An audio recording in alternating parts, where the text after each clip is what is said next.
Assalamualaikum warahmatullahi wabarakatuh. Perkenalkan, nama saya Dita Fauzia Cahyani dengan NPM 221063105566 dari kelas 6B Program Studi Pendidikan Matematika Universitas Singapura Bangsa Karawang. Di video ini, saya akan membahas 20 soal dengan materi teori peluang sebagai pemenuhan tugas yang diberikan oleh Bapak Dr. Muhammad Ridwan Yudanegara selaku dosen pengampu mata kuliah teori peluang.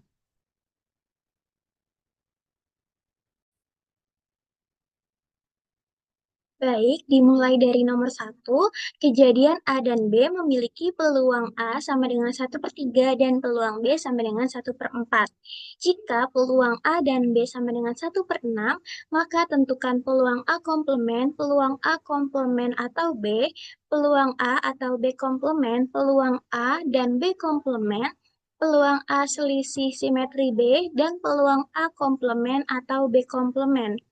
Untuk penyelesaiannya, sudah diketahui tadi ada peluang A, peluang B, dan peluang A dan B. Yang pertama, kita akan mencari peluang A komplement, di mana peluang A komplement itu rumusnya 1 dikurang peluang A.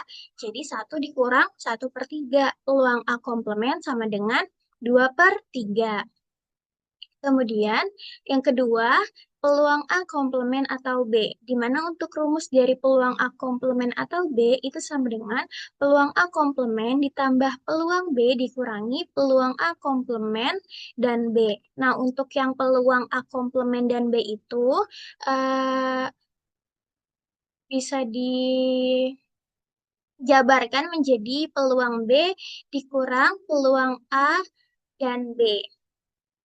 Di mana untuk peluang A komplement itu tadi 2/3 ditambah peluang B-nya itu 1/4 dikurangi, tadi kan peluang B dikurang peluang A dan B. Peluang B-nya 1/4 dikurangi peluang A dan B-nya itu 1/6. Nah, ini 1/4 dikurang 1/6 itu menghasilkan 1/12. Jadi 2/3 ditambah 1/4 dikurangi 1/12. Nah, ini kita bisa samakan penyebutnya menjadi 12. Kemudian 12 dibagi 3 itu hasilnya 4, 4 dikali 2 itu 8, 12 dibagi 4 itu 3, 3 dikali 1 itu 3, dan 12 bagi 12 itu 1, 1 dikali 1 hasilnya 1. Jadi di sini 8 tambah 3 dikurang 1. Jika kita operasikan, 8 tambah 3 dikurang 1 itu sama dengan 10. Berarti peluang A komplement atau B itu sama dengan 10/12 sama dengan 5/6. Kemudian, yang ketiga kita akan mencari peluang A atau B komplement, di mana untuk rumusnya yaitu 1 dikurang peluang A komplement dan B. Sama dengan 1 dikurang, tadi kan kita udah nyari peluang A komplement dan B-nya itu hasilnya 1/12. Jadi tinggal dikurangi aja. 1 dikurangi 1/12 menghasilkan 11/12. Jadi peluang A atau B komplement sama dengan 11/12. Selanjutnya, kita akan mencari peluang A dan B komplement, di mana rumusnya itu peluang A dikurangi peluang A dan B. Peluang A-nya itu 1/3, peluang A dan B-nya 1/6, jadi 1/3 dikurangi 1/6. Itu menghasilkan 1/6. Jadi peluang A dan B komplement itu sama dengan 1/6. Selanjutnya,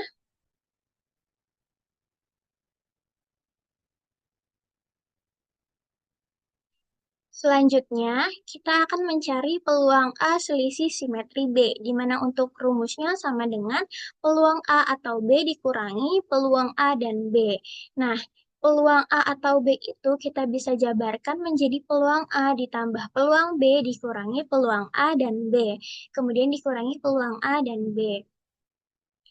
Ini peluang A 1/3 ditambah peluang B 1/4 dikurangi peluang A dan B-nya itu 1/6. Jadi 1/3 ditambah 1/4 dikurangi 1/6 baru dikurangi 1/6. Ini kita bisa samakan penyebutnya menjadi 12. 12 bagi 3 itu 4, 4 kali 1 4, 12 dibagi 4 itu 3, 3 kali 1 itu 3, 12 bagi 6 itu 2, 2 kali 1 itu 2. Jadi 4 tambah 3 dikurang 2/12 dikurangi 1/6. Jadi 4 tambah 3 itu 7, 7 dikurangi 2 itu 5, menghasilkan 5 per 12, baru dikurangi 1/6. Nah, ini bisa kita samakan penyebutnya menjadi 12, 12 bagi 12 itu 1, 1 dikali 5 itu 5, dikurangi 12 dibagi 6 itu 2, 2 dikali 1 itu 2, jadi 5 dikurang 2 per 12. 5 dikurang 2 itu 3, jadi 3 per 12. Kita bisa sederhanakan keduanya dibagi menjadi 3. Jadi 3 dibagi 3 itu 1, 12 dibagi 3 itu 4. Maka peluang A selisih simetri B itu sama dengan 1/4. Kemudian yang terakhir, kita akan mencari peluang A komplement atau B komplement.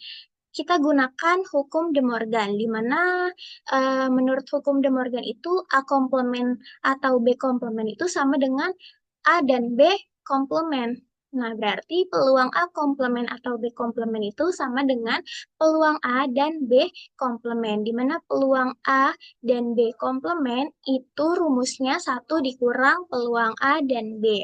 Tadi peluang A dan B-nya itu kan 1/6, berarti 1 dikurangi 1/6, itu menghasilkan 5/6. Nah, kita udah dapetin semua yang diminta, di mana diperoleh peluang A komplementnya itu 2/3, peluang A komplement atau B-nya 5/6, peluang A atau B komplementnya itu 11/12, peluang A dan B komplementnya itu 1/6, peluang A selisih simetri B-nya itu 1/4, dan peluang A komplement atau B komplementnya itu sama dengan 5/6.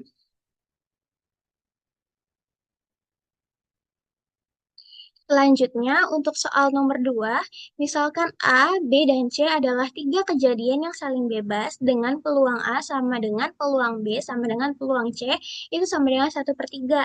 Maka tentukanlah peluang A dan B atau A dan C, di mana penyelesaiannya peluang A dan B atau A dan C itu bisa kita jabarkan menjadi peluang A dan B ditambah peluang A dan C dikurang peluang A dan B dan peluang A dan C.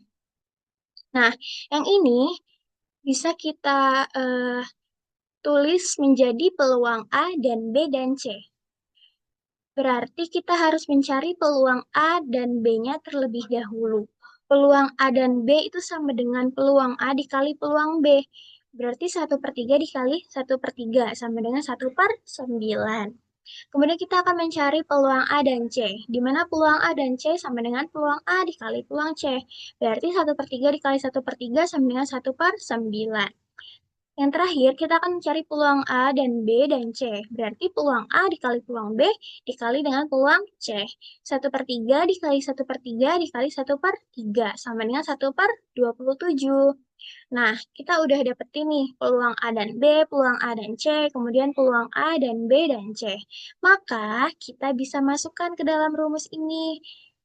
Itu sama dengan 1/9 ditambah 1/9 dikurangi 1/27. Nah, 1/9 tambah 1/9 itu kan 2/9. Dikurangi 1/27, kita bisa samakan penyebutnya menjadi 27. 27 dibagi 9 itu 3, 3 dikali 2 itu 6. 27 dibagi 27 itu 1, 1 dikali 1 hasilnya 1. Jadi 6 dikurangi 1/27. Maka menghasilkan 5/27. Jadi peluang A dan B atau A dan C itu hasilnya 5/27. Selanjutnya, untuk soal nomor 3, sebuah perusahaan melakukan survei mengenai pendapat konsumen terhadap produk yang ia hasilkan. Data menunjukkan pendapat responden terhadap produk sebagai berikut. Yang pertama, terdapat dewasa yang puas sebanyak 20 orang dan yang kurang puas sebanyak 5 orang. Yang kedua, remaja yang berpendapat puas sebanyak 10 orang dan yang kurang puas sebanyak 3 orang. Yang ketiga, anak-anak berpendapat puas sebanyak 8 orang dan yang kurang puas sebanyak 4 orang. Tentukan probabilitas bahwa remaja atau berpendapat puas. Nah, untuk penyelesaiannya, yang pertama kita totalkan dulu banyaknya responden. Dewasa itu kan tadi ada 20 orang sama ada 5 orang, berarti dewasanya ada 25 orang, baik yang puas maupun tidak puas. Kemudian remajanya itu ada 10 orang, sama ini ada 3 orang, jadi 10 ditambah 3 sama dengan 13. Untuk anak-anaknya, totalnya ada 8 yang puas sama 4 yang kurang puas. Jadi 8 tambah 4 ada 12 orang.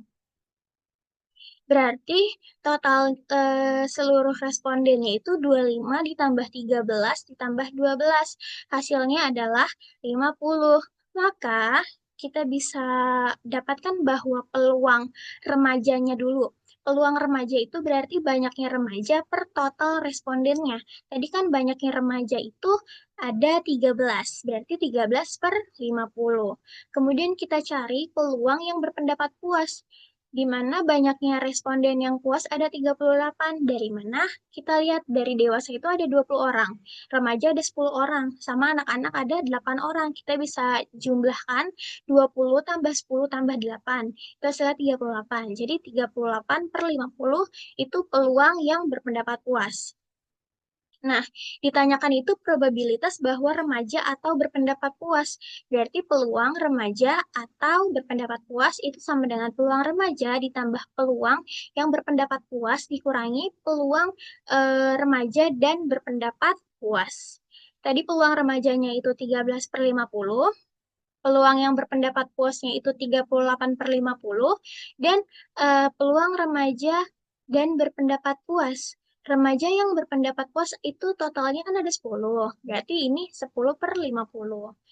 Nah, 13 ditambah 38 dikurangi 10, itu hasilnya 41. 41 per 50 untuk eh, probabilitas remaja atau berpendapat puas. Atau kita bisa ubah ke dalam bentuk desimal, besar dari peluangnya itu 0,82.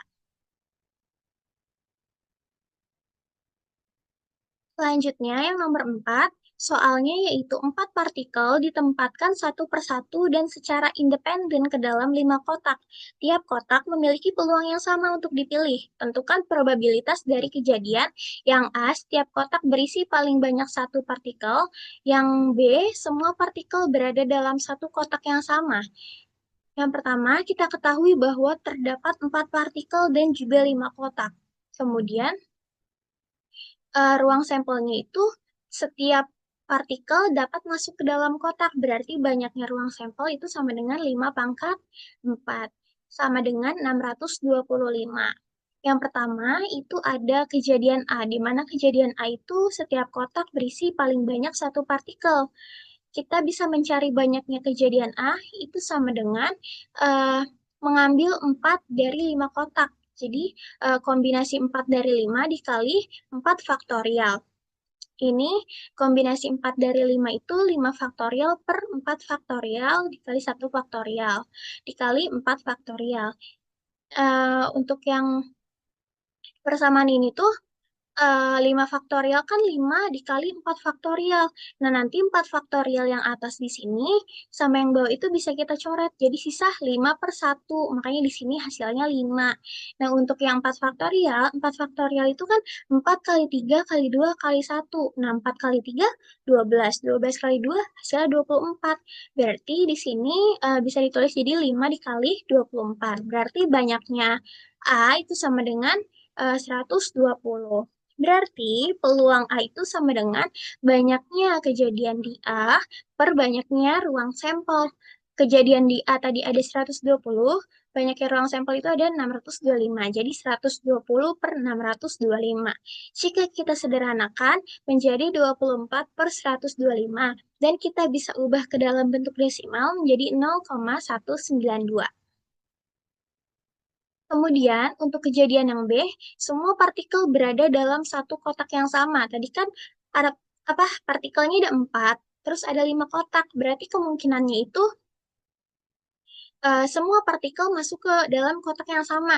Jadi bisa empat-empatnya dia tuh masuk ke kotak satu, bisa 4 partikel itu masuk ke kotak 2, kotak 3, 4, dan juga kotak 5. Berarti kejadian di B itu ada 5. Berarti peluang B itu sama dengan banyaknya kejadian di B per banyaknya ruang sampel. Itu sama dengan 5 per 625 disederhanakan menjadi 1 per 125. Diubah ke dalam bentuk desimal menghasilkan 0,008. Berarti peluang kejadian A itu sebesar 0,192 dan peluang dari kejadian B itu sebesar 0,008.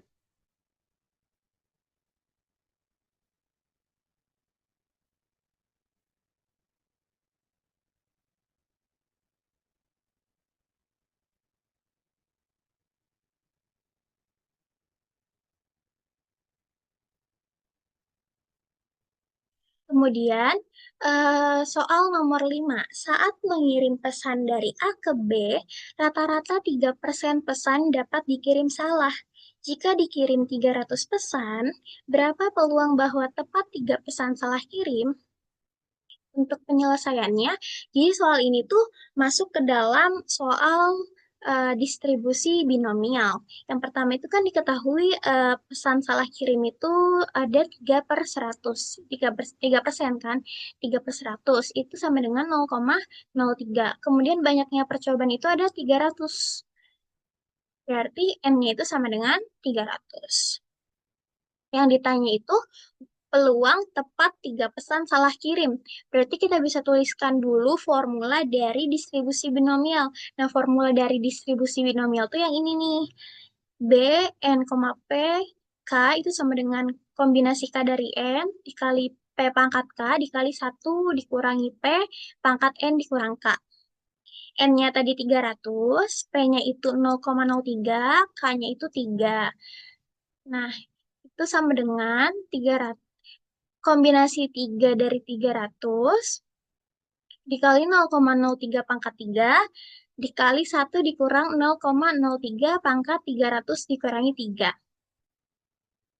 Kombinasi 3 dari 300 itu 300 faktorial per 3 faktorial dikali 297 faktorial.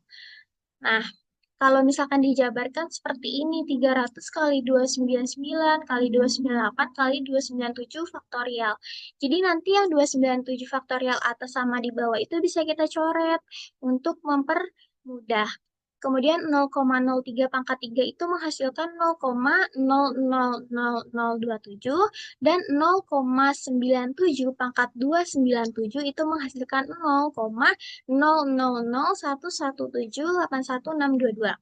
Nah, kalau misalkan kita kaliin yang ini nih, 300 kali 299 kali 298 itu hasilnya 267,30600. Itu per 6. 3 kali 2 kali 1 kan. Kemudian dikali 0,000027 kali 0,0001178162. Nah, ini jika dibagi itu menghasilkan 4.455.100 dikali sama yang ini. Nah, kalau misalkan dikalikan itu akan hampir sama dengan 0,01172. Berarti peluang bahwa tepat 3 pesan salah kirim itu hampir sama dengan 0,01172. Selanjutnya, soal nomor 6. Jumlah kecelakaan di kota tiap minggu mengikuti distribusi Poisson dengan parameter lambda sama dengan 5. Tentukan peluang bahwa minggu depan akan terjadi tepat 3 atau 4 kecelakaan. Tentukan juga berapa peluang bahwa tidak terjadi kecelakaan sama sekali. Nah, udah diketahui bahwa lambdanya itu sama dengan 5, kemudian K1-nya itu 3, K2-nya itu 4, kemudian K3-nya itu 0. Kenapa 0? Karena pertanyaan kedua itu kita disuruh menentukan berapa peluang tidak terjadi kecelakaan. Nah, kita cari kita jawab pertanyaan yang A terlebih dahulu, di mana peluang terjadinya 3 atau 4 kecelakaan di minggu depan. Ini kan mengikuti distribusi Poisson. Nah, untuk distribusi Poisson itu rumusnya yang ini. Jadi kita bisa substitusiin apa yang diketahui di soal ke dalam formula ini. Tadi lambdanya itu 5, K1-nya itu 3, ini seharusnya 5, kemudian K2-nya itu 4, Itu sama dengan 5 pangkat 3 per 3 faktorial dikali E pangkat negatif 5. Ditambah, ini seharusnya 5 pangkat 4, karena K2-nya kan 4 ya. Jadi 5 pangkat 4 per 4 faktorial dikali E pangkat negatif 5. 5 pangkat 3 itu 125, 3 faktorial itu 6. Jadi 125 per 6 dikali E pangkat negatif 5 itu 0,006738. Ditambah 5 pangkat 4 itu 625 per 4 faktorial itu 24. Jadi 625 per 24 dikali 0,006738. Nah, 125 per 6 dikali 0,006738 itu menghasilkan 0,14037. Kemudian ditambah 625 per 24 dikali 0,006738 itu menghasilkan 0,17547. Jadi 0,14037 ditambah 0,17547 itu hampir sama dengan 0,31 584. Berarti peluang bahwa minggu depan akan terjadi tepat 3 atau 4 kecelakaan itu sebesar 0,31584. Kemudian yang kedua, peluang tidak terjadi kecelakaan sama sekali. Berarti kita bisa masukkan apa yang diketahui. Tadi lambdanya itu 5, K3-nya itu 0 karena tidak terjadi kecelakaan. Kemudian sama dengan 5 pangkat 0 per 0 faktorial dikali E pangkat negatif 5.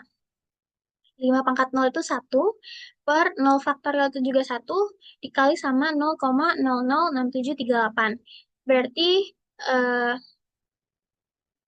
peluang bahwa tidak terjadi kecelakaan sama sekali akan sama dengan 0,006738.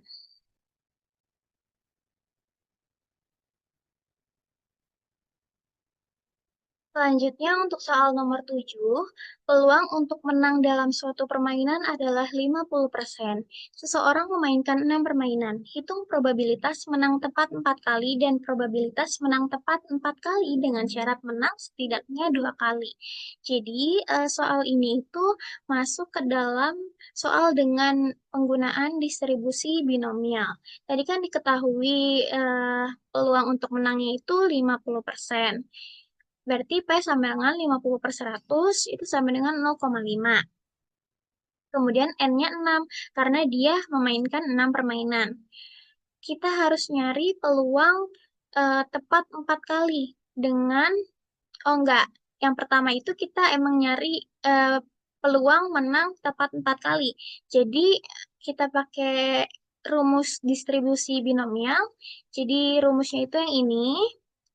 Kita bisa masukin apa yang diketahui ke dalam rumus tersebut. N-nya tadi 6, P-nya itu 0,5, K-nya itu 4, kemudian kombinasi 4 dari 6 dikali 0,5 pangkat 4, dikali 1 dikurang 0,5 pangkat 6 dikurang 4. Nah, ini kombinasi 4 dari 6, itu 6 faktorial per 4 faktorial dikali 2 faktorial, kemudian dikali 0,5 pangkat 4, dikali 0,5 pangkat 2. 6 faktorial itu dijabarin jadi 6 kali 5 kali 4 faktorial per 4 faktorial dikali 2 faktorial. Nah, berarti ini 6 dikali 5, yang ini kan 4 atas sama 4 bawah itu bisa dicoret ya. Jadi 6 kali 5 itu hasilnya 30 per ininya sisa 2. Jadi 30 per 2 dikali 0,5 pangkat 4 dikali 0,5 pangkat 2. 30 per 2 itu hasilnya 15, kemudian 0,5 pangkat 4 dikali 0,5 pangkat 2 itu tinggal kita jumlahkan pangkatnya aja, jadi 0,5 pangkat 6. Nah, 0,5 pangkat 6 itu 1 per 64. Jadi 15 dikali 1 per 64 itu hasilnya 15 per 64, berarti peluang menang tepat 4 kali itu sama dengan 0,234375. Nah, kemudian kita akan mencari yang kedua, peluang menang tepat 4 kali dengan syarat menang setidaknya 2 kali. Nah, berarti kita harus cari dulu peluang dia menang setidaknya 2 kali. Kita masih gunakan distribusi binomial ini. Ini untuk formulanya. Kemudian K-nya itu sama dengan 2 sampai 6 karena kan setidaknya 2 kali berarti paling kecil tuh 2 bisa sampai ke 6. Nah, berarti ini tuh bisa kita pakaiin sigma. Sigma K sama dengan 2 sampai 6. Terus kombinasi K dari N dikali P pangkat K dikali 1 dikurang P pangkat N dikurang K. Itu sama dengan kombinasi 2 dari 6 dikali 0,5 pangkat 2 dikali 0,5 pangkat 4 ditambah kombinasi 3 dari 6 dikali 0,5 pangkat 3 dikali 0,5 pangkat 3 ditambah kombinasi 4 dari 6 dikali 0,5 pangkat 4 dikali 0,5 pangkat 2 ditambah kombinasi 5 dari 6 dikali 0,5 pangkat 5 dikali 0,5 pangkat 1 ditambah kombinasi ini seharusnya 6. Kombinasi 6 dari 6 dikali 0,5 pangkat 6 dikali 0,5 pangkat 0. Nah, yang ini tuh kombinasi 2 dari 6 itu 6 faktorial per 2 faktorial dikali 4 faktorial. Dikali, yang ini kan pangkatnya bisa kita tambahin ya. Nah, di semua bentuk juga ini kita bisa tambahin pangkatnya. Jadi semuanya itu 0,5 pangkat 6. Jadi yang tadi itu 6 faktorial per 2 faktorial dikali 4 faktorial dikali 0,5 pangkat 6 ditambah kombinasi 3 dari 6 itu 6 faktorial per 3 faktorial dikali 3 faktorial dikali 0,5 pangkat 6 ditambah kombinasi 4 dari 6 itu 6 faktorial per 4 faktorial dikali 2 faktorial dikali 0,5 pangkat 6 ditambah kombinasi 5 dari 6 itu 6 faktorial per 5 faktorial dikali 1 faktorial dikali 0,5 pangkat 6 ditambah kombinasi 6 dari 6 itu 6 faktorial per 6 faktorial dikali 0 faktorial dikali 0,5 pangkat 6. Kemudian itu menghasilkan 15 per 64 ditambah 20 per 64 ditambah 15 per 64 ditambah 6 per 64 ditambah 1 per 64. Jadi kita bisa operasiin aja, kita bisa jumlahin semuanya. Nah, 15 tambah 20 tambah 15 tambah 6 tambah 1 itu hasilnya 57 per 64. Jadi peluang dia menang setidaknya 2 kali itu 57 per 64. Kemudian tadi kan kita udah tahu bahwa peluang dia menang tepat 4 kali itu 15 per 64. Jadi kita bisa masukkan ke sini untuk peluang menang tepat 4 kali dengan syarat menang setidaknya 2 kali itu sama dengan peluang dia menang tepat 4 kali per peluang dia menang setidaknya 2 kali. Jadi 15 per 64 per 57 per 64. Itu menghasilkan 15 per 57 yang eh, akan sama dengan 0,26316. Berarti peluang menang tepat 4 kali dengan syarat menang setidaknya 2 kali itu sebesar 0,26316. Selanjutnya, soal nomor 8. Di dalam sebuah guci terdapat 50 bola putih dan 20 bola merah. Jika diambil 10 bola dengan pengulangan, berapakah peluang untuk mengamati 4 bola putih? Nah, diketahui bahwa banyaknya bola itu ada 50 bola putih sama 200 bola merah. Jadi 50 ditambah 200 itu sama dengan 250. Kemudian kita akan cari peluang bola putih dalam sekali percobaan itu berarti banyaknya bola putih per banyaknya bola. 50 per 250 itu sama dengan 1 per 5, itu sama dengan 0,2. Kemudian diketahui N-nya itu 10 dan K-nya itu 4. Kita gunakan distribusi binomial untuk soal ini dengan formula seperti ini, sama seperti soal-soal sebelumnya, kita masih substitusiin aja yang diketahui di dalam soal ke dalam formula tersebut. Jadi di sini menghasilkan kombinasi 4 dari 10, dikali 0,2 pangkat 4, dikali 1 dikurang 0,2 pangkat 10 dikurang 4. Nah, kombinasi 4 dari 10 itu berarti 10 faktorial per 4 faktorial dikali 6 faktorial. Dikali 0,2 pangkat 4 dikali 1 dikurang 0,2 itu 0,8. Berarti sini 0,8 pangkat 6. Nah, 10 faktorial per 4 faktorial dikali 6 faktorial itu 10 kali 9 kali 8 kali 7 kali 6 faktorial per 4 kali 3 kali 2 kali 1 per dikali 6 faktorial. Nah, 6 faktorial yang atas sama bawah ini bisa dicoret. Jadinya 10 kali 9 kali 8 kali 7 itu hasilnya 5040. Kemudian 4 kali 3 kali 2 kali 1 itu hasilnya 24. Jadi 5040 per 24 dikaliin sama 0,2 pangkat 4 itu 0,0016. Kemudian 0,8 pangkat 6 itu hasilnya 0,262144. Jadi 5040 per 24 dikali 0,0016 dikali 0,262144. Nah, 5040 per 24 itu hasilnya 210. 210 dikali 0,016 kali 0,262144 itu hampir sama dengan 0,0881. Berarti peluang untuk mengamati 4 bola putih sebesar 0,0881. Selanjutnya, nomor 9, diketahui probabilitas untuk terjadi syok pada saat vaksinasi adalah 0,0005. Apabila di suatu kota jumlah orang yang melakukan vaksinasi sebanyak 4.000, hitunglah probabilitas tepat 3 orang akan terjadi syok. Nah, diketahui kan banyaknya orang yang melakukan vaksinasi itu sebanyak 4.000, berarti N-nya itu 4.000.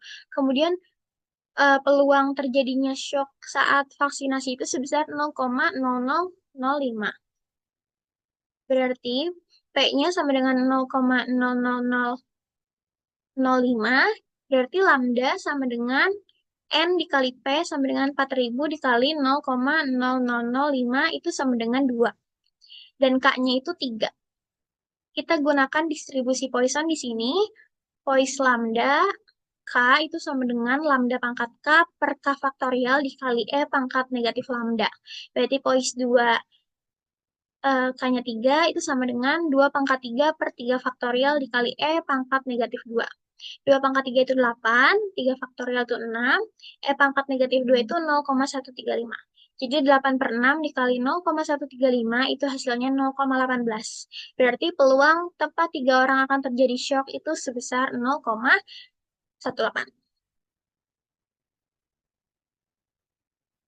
Kemudian soal nomor 10 diperoleh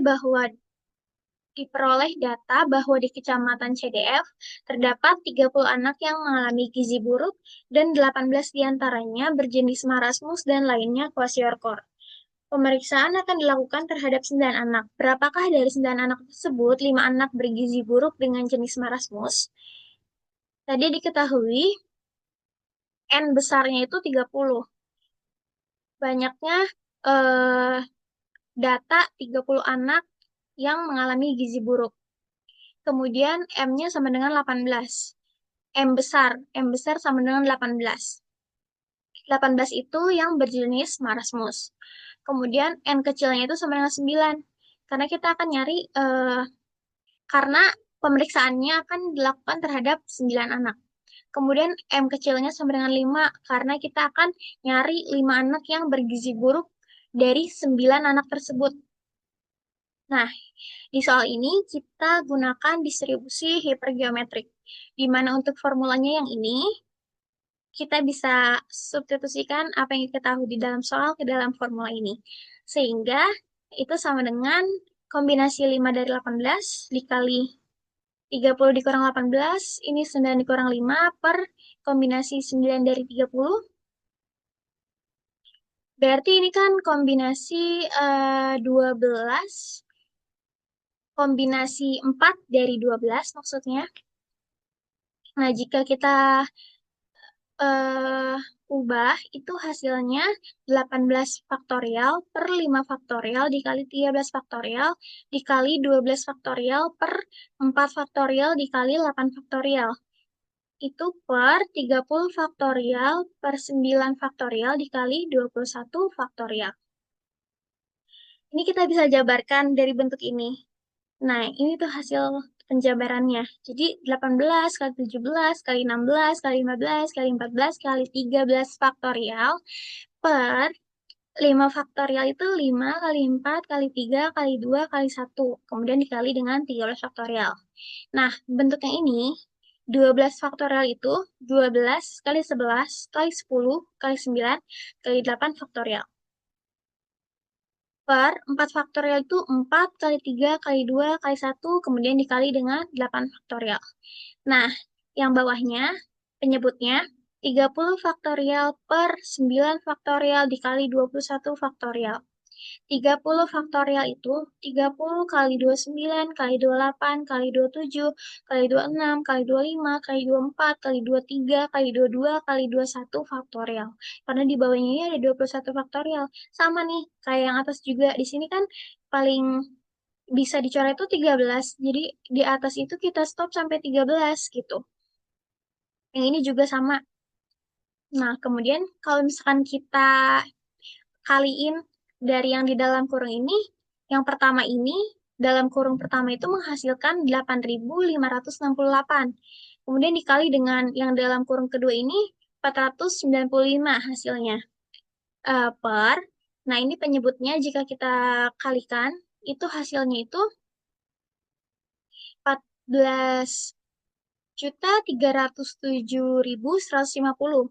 Nah, berarti ini 8.568 dikali 495 per 14.307.150 itu jika disederhanakan menghasilkan 12.852 per 43.355.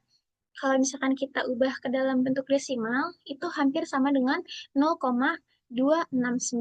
Berarti 5 anak bergizi buruk dengan jenis marasmus itu peluangnya sebesar 0,269.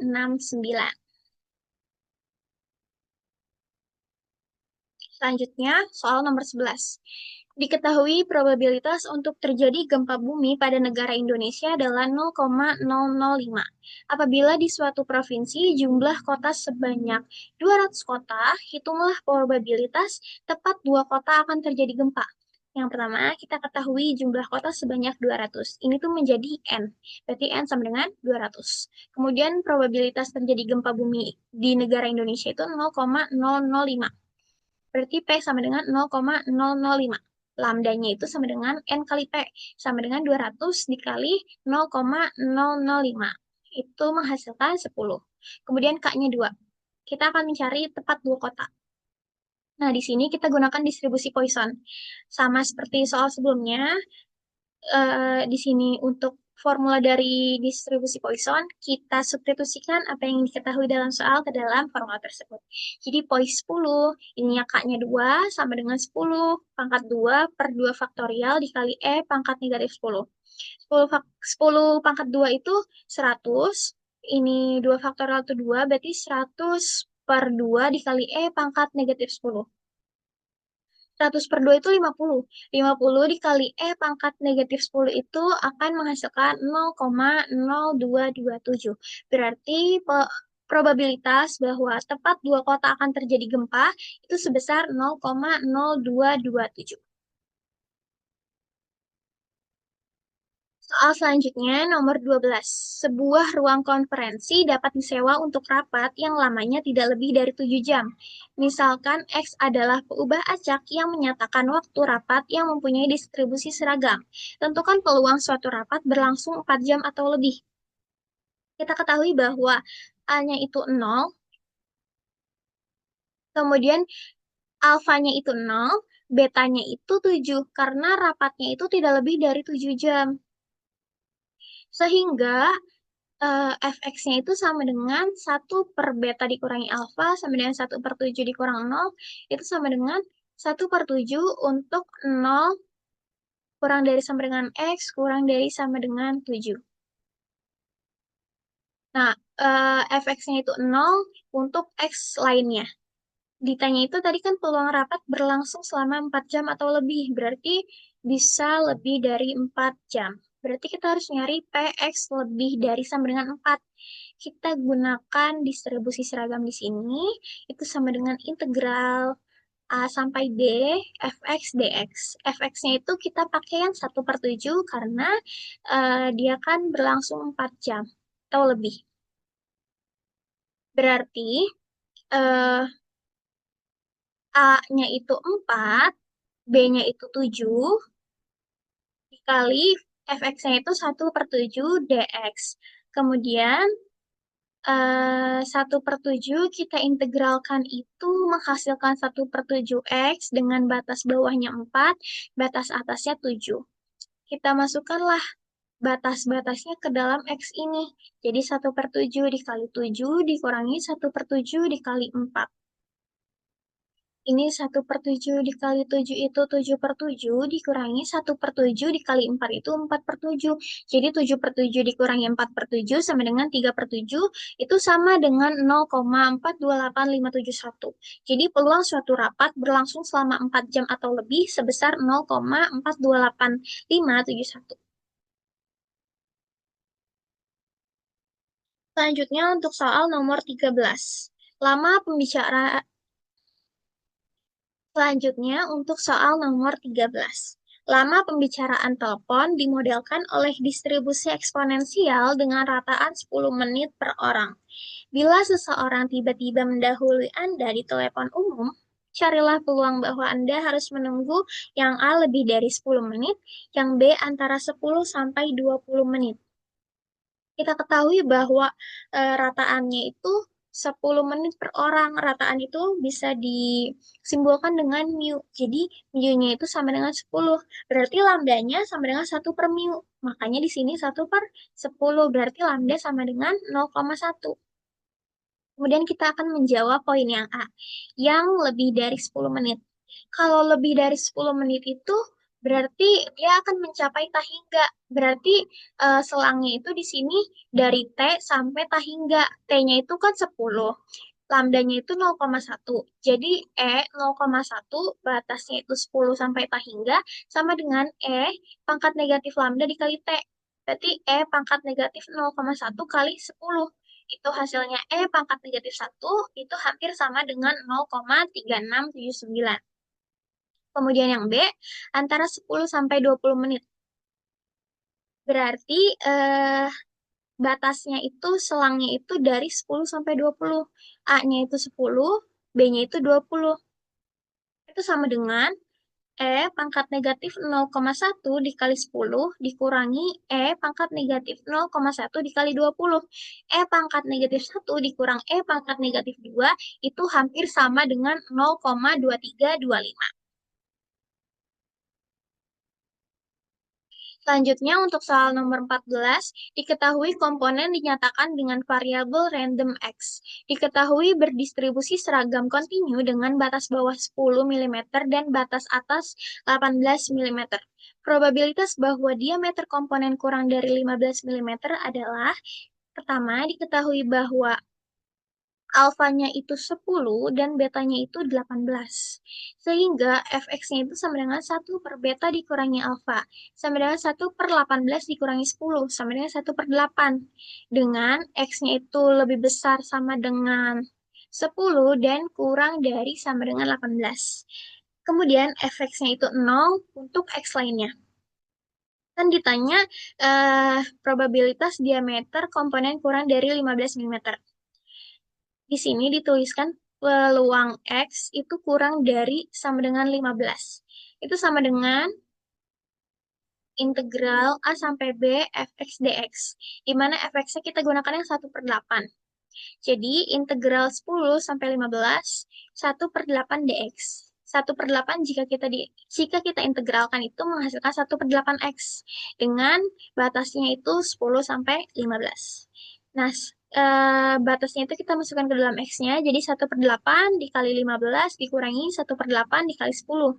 Itu menghasilkan 15/8 dikurangi 10/8, sama dengan 5/8.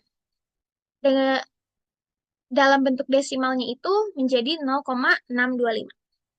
Berarti probabilitas bahwa diameter komponen kurang dari 15 mm adalah 0,625. Selanjutnya soal nomor 15.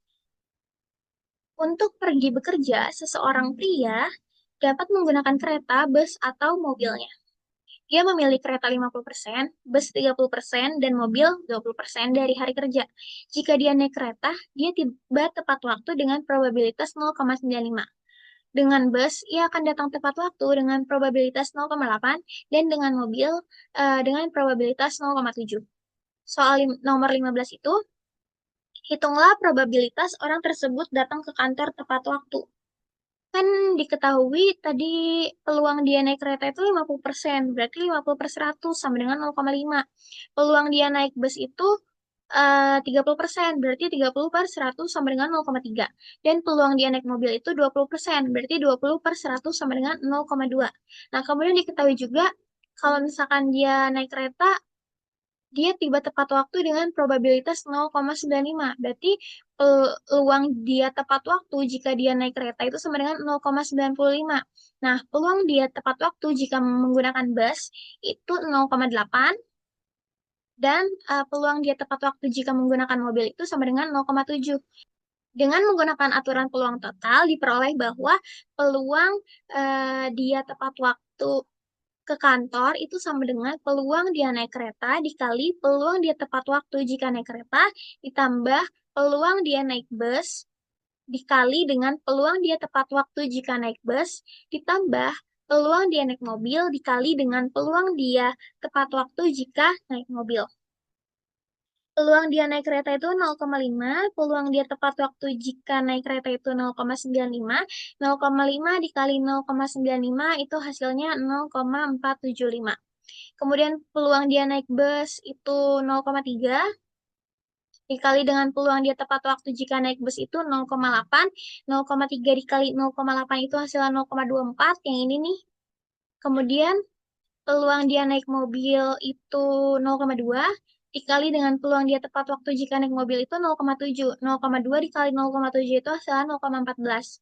Jadi kita bisa jumlahkan 0,475 ditambah 0,14 ditambah 0,24 sama dengan 0,855. Maka peluang orang tersebut tepat waktu itu sebesar 0,855. Selanjutnya, soal nomor 16. Berapa besar probabilitas tepat waktu jika pria tersebut tidak menggunakan mobil? Nah, peluang dia tanpa menggunakan mobil atau PTM itu sama dengan peluang dia naik bus ditambah peluang dia naik kereta. Jadi peluang dia naik bus itu kan 30% tadi 0,3. Ditambah dengan peluang dia naik kereta itu 50% atau 0,5. Jadi 0,3 ditambah 0,5 itu hasilnya 0,8.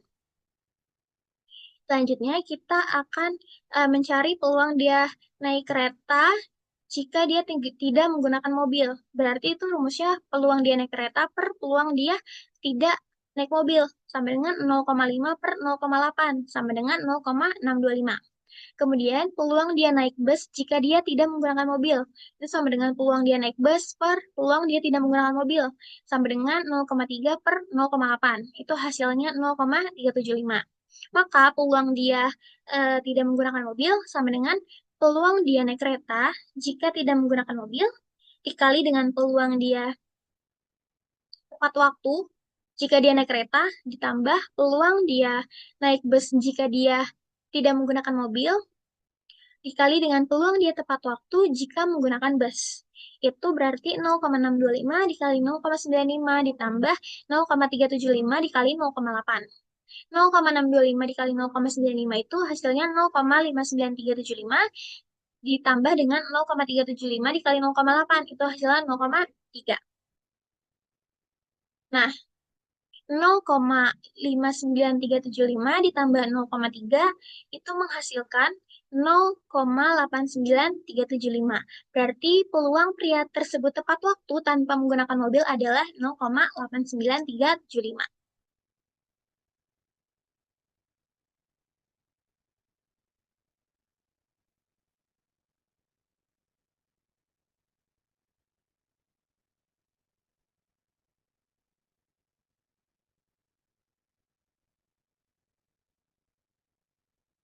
Selanjutnya, soal nomor 17.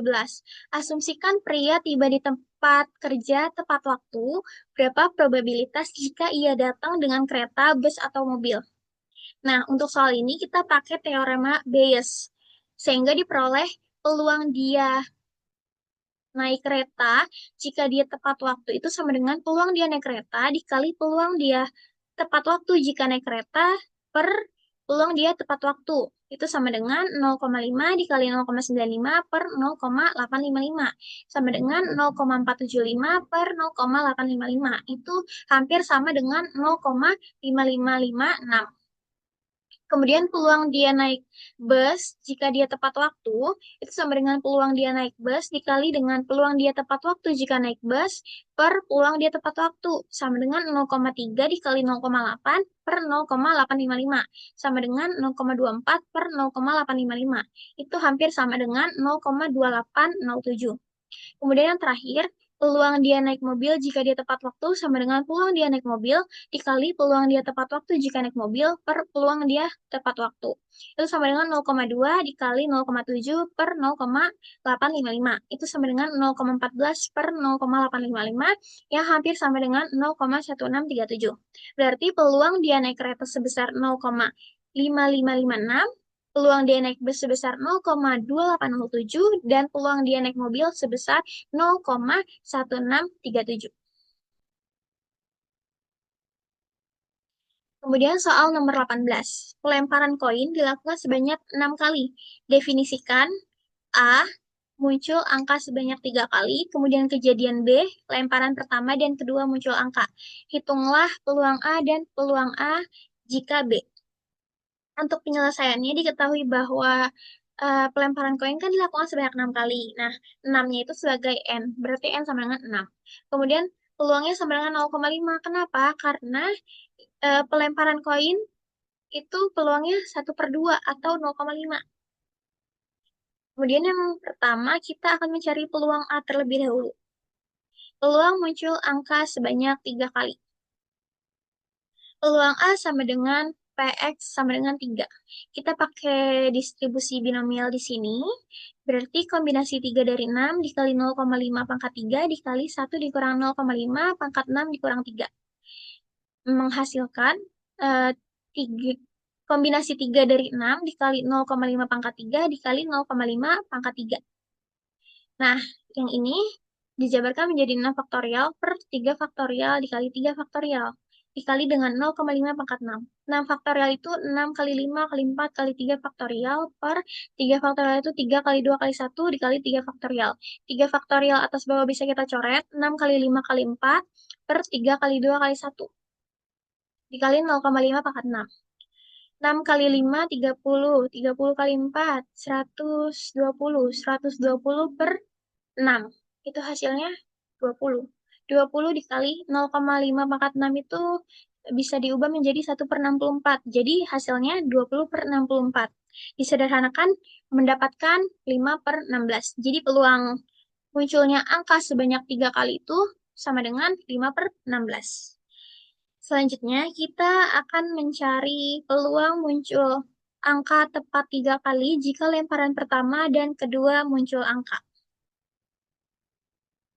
Atau kita ini di sini rumusnya itu peluang A jika B sama dengan peluang A dan B per peluang B. Kita cari dulu peluang B-nya. Peluang B itu sama dengan banyaknya B per banyaknya ruang sampel. Banyaknya B itu sama dengan 2 pangkat 4 per 2 pangkat 6 sama dengan 16/64 sama dengan 4/16. Nah, A dan B itu sama dengan muncul 3 angka dari pelemparan pertama dan kedua angka. Karena sudah ada 2 lemparan. Berarti butuh 1 lemparan lagi yang angka. Dari 6, terus udah ada 2 lemparan, berarti masih ada 4 lemparan terakhir. Nah, 4 lemparan terakhir itu harus muncul 1 angka. Berarti peluang A dan B itu sama dengan 4/64, itu sama dengan 1/16. Maka peluang A jika B itu sama dengan peluang A dan B per peluang B. Peluang A dan B-nya itu 1/16, per peluang B-nya itu 4/16. Menghasilkan 1/4. Berarti peluang muncul angka tepat 3 kali jika lemparan pertama dan kedua muncul angka itu besarnya adalah 1/4. Kemudian soal nomor 19. Suatu pengiriman 9 buah komputer mengandung 9 buah yang cacat. Sebuah sekolah membeli secara acak 3 dari 9 komputer yang ditawarkan. Berapa rata-rata komputer yang rusak diterima oleh sekolah itu? Yang pertama, diketahui bahwa ada 9 buah komputer. Nah, itu disimbolkan N besar. Kemudian ada 2 buah yang rusak atau cacat, itu bisa disimbolkan dengan M besar. Nah, eh, sekolah membeli secara acak 3 dari 9. Berarti N kecilnya itu 3, kemudian M kecilnya itu 7. Karena dari 9 itu ada 2 yang rusak.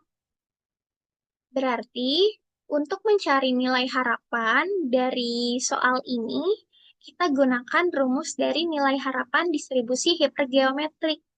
Ekspektasi X sama dengan N kecil dikali M besar per N besar. N kecilnya tadi 3 dikali 2/9. Menghasilkan 6/9 sama dengan 2/3. Atau diubah menjadi bentuk desimal, berarti rata-rata komputer rusak yang diterima oleh sekolah itu nilai harapannya sebesar 0,6. Kemudian soal yang terakhir yaitu soal nomor 20, di mana soalnya adalah dua variabel acak X dan Y saling bebas dengan ekspektasi X sama dengan ekspektasi Y sama dengan 0. Buktikan bahwa ekspektasi X plus Y pangkat 3 itu sama dengan ekspektasi X pangkat 3 ditambah ekspektasi Y pangkat 3. Nah,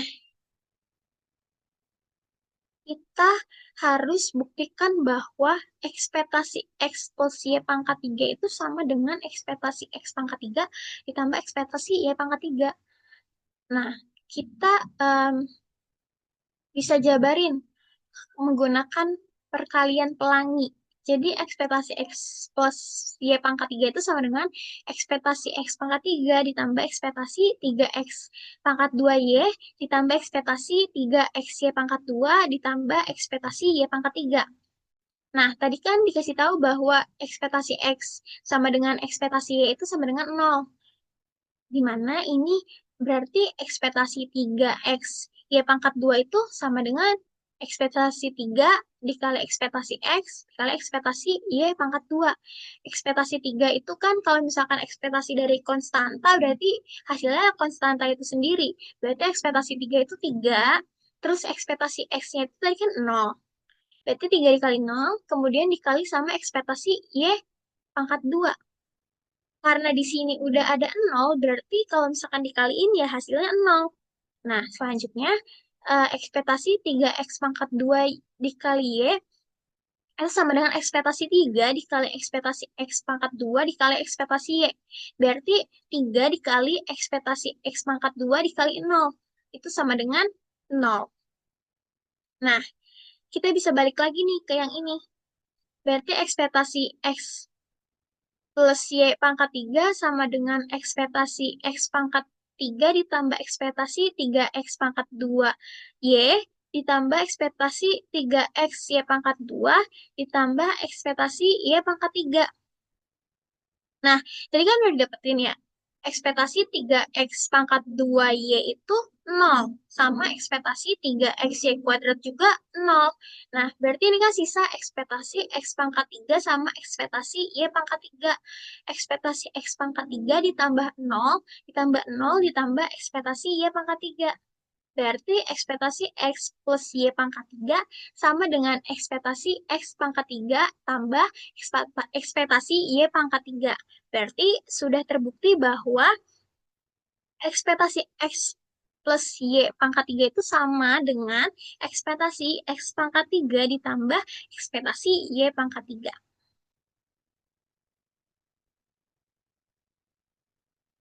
Mungkin hanya itu yang dapat saya sampaikan, atau bila ada kesalahan perhitungan maupun pengucapan, mohon dimaafkan atau mungkin bisa diperbaiki di kolom komentar. Sekian, terima kasih. Wassalamualaikum warahmatullahi wabarakatuh.